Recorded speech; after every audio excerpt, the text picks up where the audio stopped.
Les riches terres agricoles de l'île du Prince-Édouard lui ont valu le surnom de Jardin du Golfe.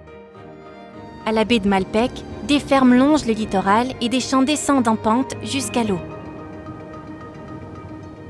Des nutriments s'écoulent des fermes productrices de pommes de terre par l'eau souterraine ou par les ruisseaux qui vont ensuite se jeter dans la baie. Oui, exactement. Tous ces nutriments vont donc augmenter la production de cette algue, la laitue de mer, dans l'eau. Ce qu'on étudie ici, c'est la quantité d'une algue qui s'appelle Ulva lactuca. L'ulva est une source importante de nourriture pour une multitude d'espèces marines. Et nous, les humains, aimons bien en manger aussi.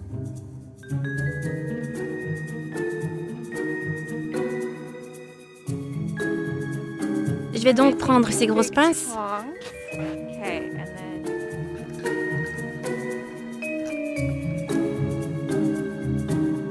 Les nutriments agricoles augmentent la production d'ulva, tellement qu'elle en devient une menace pour la biodiversité de l'habitat.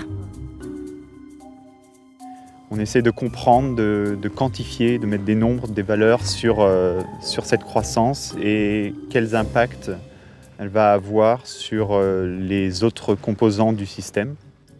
Maintenant, nous allons la mettre dans ce qui est essentiellement une énorme essoreuse à salade. Ça fait du bien au bras. Ça va? Tu vois, c'est beaucoup plus sec maintenant.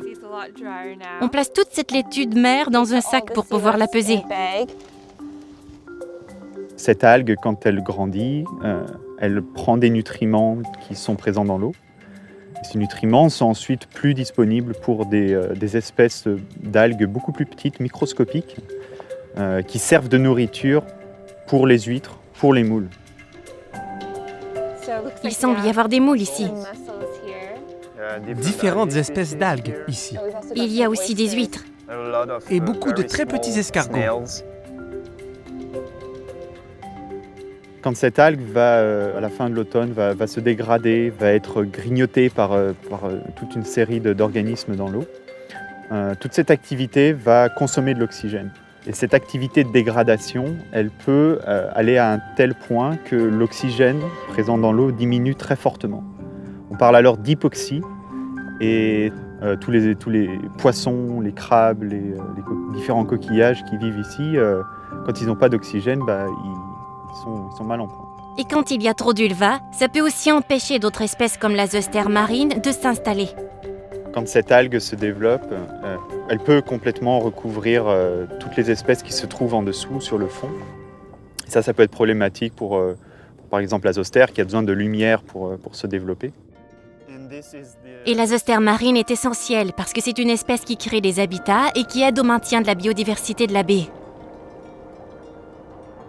L'ulva n'est pas attachée, mais flotte librement dans l'eau. La zostère marine, elle, a des racines et un système racinaire. Parce que c'est une plante à fleurs. Oui. Donc ici, c'est la partie racine. Et ça, c'est la feuille qui ressortira de la boue. La zostère marine agit comme un tampon en amortissant la houle. En même temps, elle fournit une structure tridimensionnelle où d'autres espèces marines peuvent s'installer ou s'abriter. La zostère marine et l'ulva ont chacune un rôle à jouer dans la baie de Malpec. Il s'agit de trouver le bon équilibre. Cet endroit est véritablement un jardin du Golfe, mais un jardin en santé nécessite un entretien attentif.